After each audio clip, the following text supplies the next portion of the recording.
A ver.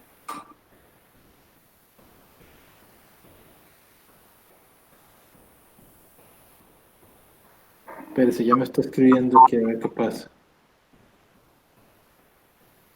Ok, ya se va a conectar otra vez.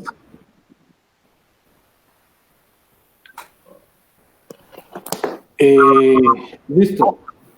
Muy buenos días. Gracias por acompañarnos en un nuevo Facebook Live de la República. Nos acompaña hoy el diputado y jefe de fracción del Partido Acción Ciudadana, Enrique Sánchez, quien además es integrante de la comunidad LGTB, a quien hemos invitado para conversar hoy sobre el matrimonio igualitario. Como ustedes bien saben, ya a partir de mañana, las uniones civiles entre personas del mismo sexo, serán permitidas, pero preguntarle, don Enrique, ¿qué significa? Y empecemos por ahí. ¿Qué significa esto para Costa Rica? Muy buenos días, Esteban, y muy buenos días a todas las personas que nos están viendo.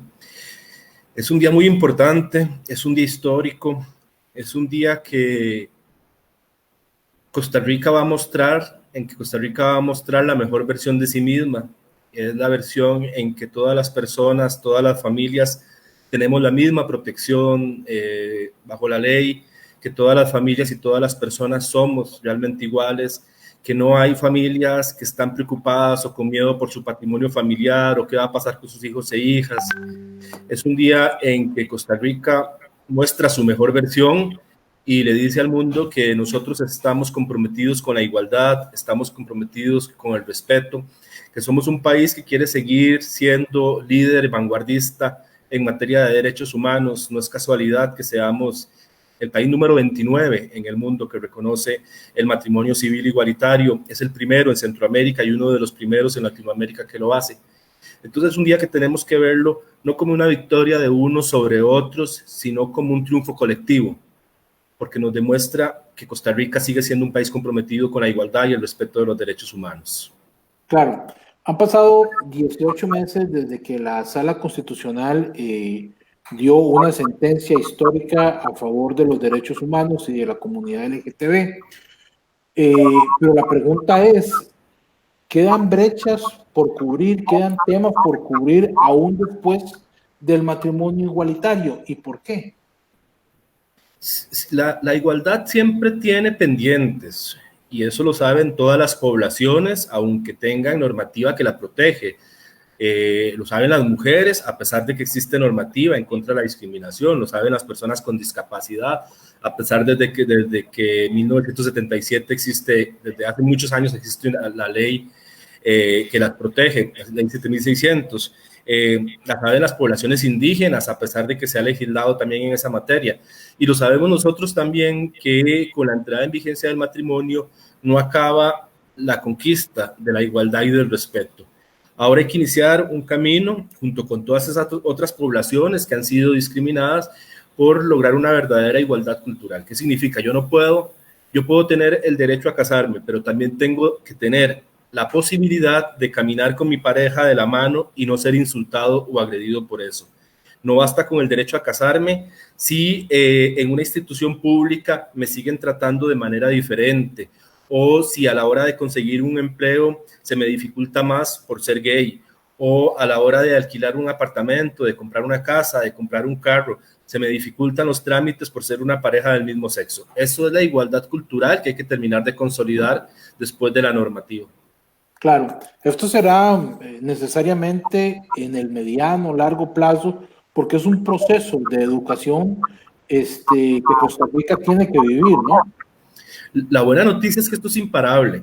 Nosotros hemos empezado desde hace muchos años, desde que Costa Rica empezó a visibilizar la lucha por los derechos de las personas LGBTI, por el liderazgo de muchos colectivos, pero también cuando algunas instituciones del Estado reconocieron que era necesario avanzar en esta materia, y se ha ido paulatinamente avanzando hasta que se dio la opinión consultiva de la Corte Interamericana de Derechos Humanos, que fue en enero del 2018, que todos recordaremos que indicó claramente que Costa Rica tenía que reconocer en igualdad de condiciones a las parejas del mismo sexo. Ahí luego se dio el fallo de la Sala Constitucional, que dio estos largos 18 meses que terminan el día de hoy, no para que la Asamblea Legislativa decidiera si reconocía o no el matrimonio igualitario, eso hay que dejarlo claro. La Sala derogó el artículo que impedía el matrimonio de las parejas del mismo sexo. Ese artículo está derogado, no va a volver más, pase lo que pase. Lo que la Sala indicó es que existía una serie de normas en todo nuestro marco normativo que estaban pensadas desde la concepción de que siempre iba a haber solo parejas de hombre y mujer, y que esas normas sería bueno actualizarlas antes de la entrada en vigencia del matrimonio igualitario para que fuera más sencillo la aplicación. Eso no se hizo, la Asamblea Legislativa nunca tuvo la disposición de avanzar en estos temas. No es cierto, como dicen ahora algunos, que no hemos tenido tiempo. Hemos tenido 14 años desde el primer fallo de la Sala que le dijo a la Asamblea Legislativa que tenía que regular las parejas del mismo sexo en el 2006. Y aún así sí se avanzó en estos 18 meses en algunos proyectos. Por ejemplo, el proyecto de la diputada María Vita Monge, que modificó el artículo 35 del Código de Familia para eliminar la referencia al hombre y la mujer y dejarlo como cónyuges. También se modificó o también se rechazó un proyecto de uniones civiles en la Asamblea Legislativa porque había claridad de que esa figura no cumplía con el mandato de la Corte y de la Sala. Y además a nivel institucional se ha ido avanzando en una normativa relacionada con el acceso a bonos de vivienda, aseguramiento, visitación carcelaria, visitación médica, derechos migratorios a las parejas binacionales. Es decir, sí se ha avanzado en simplificar la entrada en vigencia del matrimonio igualitario.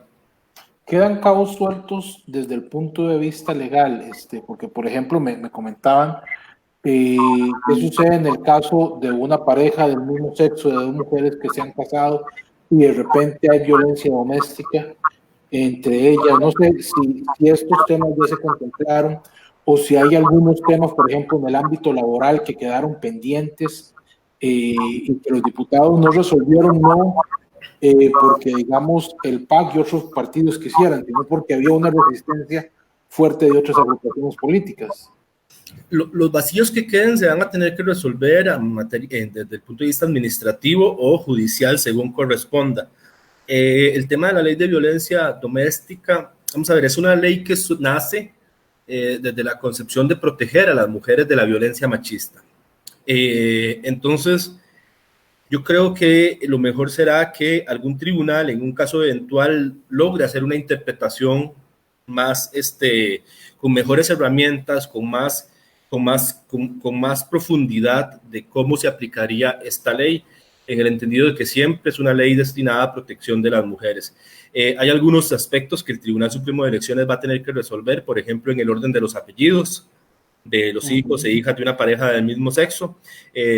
Hay una ley aquí que está bastante avanzada que habla del tema, pero si no, el Tribunal Supremo de Elecciones podrá resolverlo cuando se le presente un caso respectivo. Pero lo cierto es que toda esa normativa, que era la que la Sala había señalado, que le llamó el estado de cosas inconstitucionales, no dependía de esa normativa que entrara en vigencia el matrimonio. El matrimonio va a entrar en vigencia sí o sí porque el artículo fue derogado por ser discriminatorio e inconstitucional. El resto de cosas será parte de la aplicación normal administrativa que tiene que haber. Por ejemplo, el caso del tema de la adopción de niños, este tema no se normó, no se discutió en la Asamblea Legislativa, ¿correcto? ¿Cómo tendría que actuar la ley en este caso? Porque yo entendería, o por lo menos el fallo de la Sala decía, que toda norma que implicaba algún tipo de discriminación en contra de las parejas del mismo sexo quedaba sin efecto cumplido el plazo, que casualmente es mañana. Pero explíquenos ustedes, Enrique. Bueno, en el caso de la adopción, lo cierto es que al día de hoy no existe ninguna prohibición para que una pareja gay, una persona gay o una persona lesbiana adopte un niño. Esa prohibición no existe en nuestra legislación. Entonces, lo único que cambia en este aspecto es que un matrimonio de dos hombres o de dos mujeres tiene los mismos derechos que un matrimonio heterosexual, entonces ya no solo individualmente podrán optar por una adopción, sino en pareja como lo hace cualquier otra pareja heterosexual. Pero digamos, en ese caso en particular no hay mucho cambio porque ya de por sí la legislación permitía incluso las adopciones unipersonales, que yo como persona soltera adoptara un hijo. Ahora bien, don Enrique, han pasado 18 meses desde esta resolución histórica de la Sala Constitucional. Uno ve un día sí, un día no, que el tema comunidad LGTB vuelve a ser tema político, ¿no? Y me refiero porque regularmente hay intentos para tratar de frenar el avance de los derechos de las parejas LGTB. Entiendo incluso que hoy mismo el presidente de la Asamblea Legislativa está valorando la posibilidad de presentar un nuevo recurso, una nueva acción, un nuevo alegato contra la Sala Constitucional y tratar de frenar el matrimonio igualitario.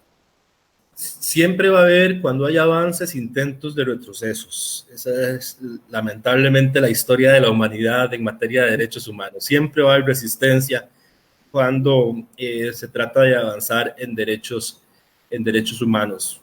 Por poner un ejemplo, el voto de las mujeres que tenemos, que se aprobó alrededor de 70 años después de que se presentó la primera iniciativa para poder aprobarlo. Y hubo reiteradas ocasiones en que esta discusión llegó al Congreso y fue rechazada hasta que finalmente se aprobó. Y así va a ser siempre.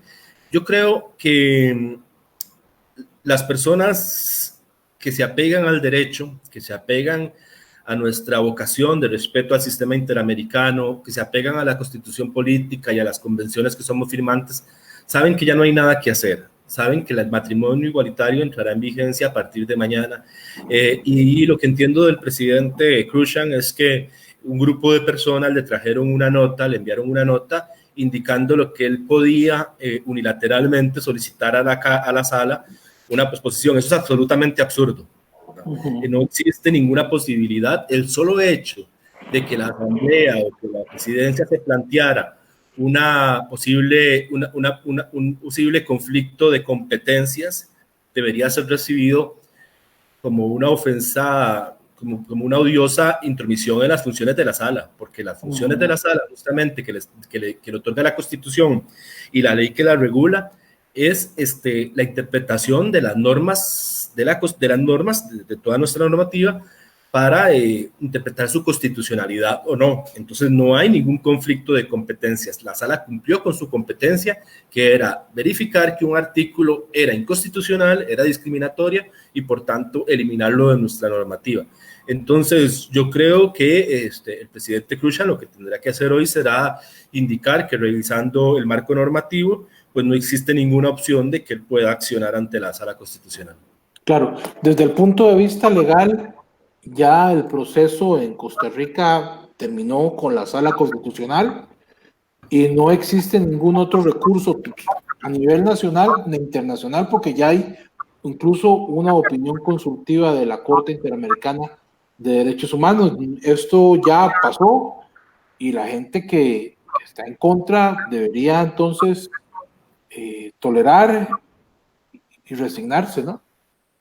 Siempre va a haber intentos de echar para atrás en estos temas, en todos los temas de derechos humanos.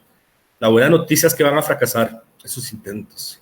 Es decir, no hay forma. Costa Rica es un país de derecho, Costa Rica es un país que respeta el sistema interamericano de derechos humanos, que se ha pegado a la Constitución como corresponde y a nuestra normativa, y ya no hay marcha atrás. Aquí solo sigue avanzar, reconocer que Costa Rica va a seguir siendo un país respetuoso, o tiene que seguir siendo un país respetuoso del marco normativo, pero también del respeto de todas las personas. Todos los augurios fatalistas que se han dado en todos los países que han entrado en vigencia el matrimonio igualitario, desde Dinamarca hace 30 años y demás, pues simplemente son augurios fatalistas que nunca se cumplieron. Las sociedades van a seguir siendo las mismas. La persona que quiera casarse hombre-mujer seguirá pudiendo casarse entre hombre y mujer y nada va a cambiar. Nadie va a intervenir en las creencias de otras personas. Las personas tienen derecho a mantener sus creencias, su fe, su religión, y nadie va a intervenir en eso, nadie va a interferir en eso. La vida privada de las personas es lo que va a cambiar. La posibilidad de que yo con mi pareja no me sienta menos que otras parejas y que no tenga miedo siempre de qué va a pasar con mi patrimonio, con la casa que compramos, con el carro que compramos, si alguno de los dos tiene un accidente, o fallece, o qué va a pasar con nuestros hijos si le pasa algo a ellos y no están a nombre de los dos, por ejemplo. Ese tipo de temores muy de la cotidianidad de las familias es lo que va a cambiar, poder tener la tranquilidad de que hay un Estado ahí que me protege y que nos protege a todos por igual. Claro, don Enrique, ¿teme usted que el tema de las parejas LGTB, de la comunidad LGTB, se convierta en un tema de carácter político electoral, que haya partidos interesados en exacerbar las diferencias, en generar, si se quiere, rechazo, en generar, si se quiere, odio, con fines electorales? Así ha sido y así va a ser. Lamentablemente, todos los intentos en las últimas semanas de detener la entrada en vigencia del matrimonio proviene de personas y partidos que quieren que este vuelva a ser un tema en las próximas elecciones. Pero esta Asamblea Legislativa, con el voto de 33 diputados y diputadas, creo que dio una señal de sensatez de que la mayoría de esta Asamblea Legislativa no quiere que ese sea el tema de las próximas elecciones, no quiere que el país se vuelva a polarizar, no quiere que el país se vuelva a dividir, quiere que podamos discutir otros grandes temas y desafíos nacionales, sobre todo en el contexto de pandemia que nos enfrentamos y que tenemos que resolver, que no quiere que los discursos de odio y las agresiones vuelvan a ser la tónica de unas elecciones que no es lo que merece el pueblo costarricense. Creo que aunque haya intentos, me generó tranquilidad escuchar a representantes de tantos partidos políticos con esa contundencia, decir que ya se acabó este capítulo, hay que superarlo, hay que dejar a las personas ser felices, hay que dejar a la institucionalidad seguir funcionando como tiene que funcionar y abocarnos al principal reto que tenemos ahora, y es cómo vamos como país a superar la situación después de la pandemia que estamos viviendo. Claro, es difícil saberlo, Enrique, pero preguntarle cuándo esperaría usted que Costa Rica sea una sociedad totalmente inclusiva, donde la discriminación haya sido un mal recuerdo en contra de la comunidad LGTB. Lamentablemente no puedo ser muy optimista. Porque la igualdad es una construcción constante y espero que las luchas por la igualdad nunca se acaben, porque siempre va a haber intentos de retrocesos. Yo creo que lo peor que nos puede pasar a las personas gays, lesbianas, es que nos llegue el matrimonio igualitario y se nos olvide que todavía las mujeres no pueden caminar por la calle con tranquilidad sin ser víctimas de acoso o de violencia. Que nos llegue el matrimonio igualitario y se nos olvide que tenemos poblaciones indígenas aún carentes de muchos derechos y de muchas oportunidades. O se nos olvide que las personas con discapacidad todavía no pueden caminar y transitar por la mayoría de las calles de este país y las aceras porque no son accesibles para ellas. Que nos llegue el matrimonio igualitario y se nos olvide que todavía el color de piel de una persona puede ser un condicionante para acceder a un puesto de trabajo o para tener una mejor educación. Yo creo que eso es lo peor que nos puede pasar, creer que esto es una victoria que culmina la lucha por la igualdad. Esto tiene que ser más bien un primer paso para agarrar todo este esfuerzón que tenemos en este momento por la entrada en vigencia del matrimonio y aportarlo a las luchas de muchas otras personas que van a necesitar esa fuerza para seguir avanzando en igualdad. Genial. Perfecto, don Enrique, le agradecemos mucho el haber participado con nosotros en este Facebook Live sobre este tema tan importante que en realidad es un hito histórico para Costa Rica y que ya está a pocas horas de cumplirse después de 18 meses pues muy largos para la comunidad LGTB y para Costa Rica. Le agradecemos mucho el haber participado con nosotros. Muchas gracias, Esteban, y un saludo a todos y todas, y de verdad reconozcamos este día como un día más en que Costa Rica le dice al mundo que queremos seguir siendo líderes en derechos humanos, líderes en la igualdad, y que debemos seguir conviviendo pacíficamente, reconociendo los derechos de todas las personas. Muchas gracias, don Enrique, y muchas gracias a ustedes por habernos acompañado a través de este Facebook Live de la República. Gracias.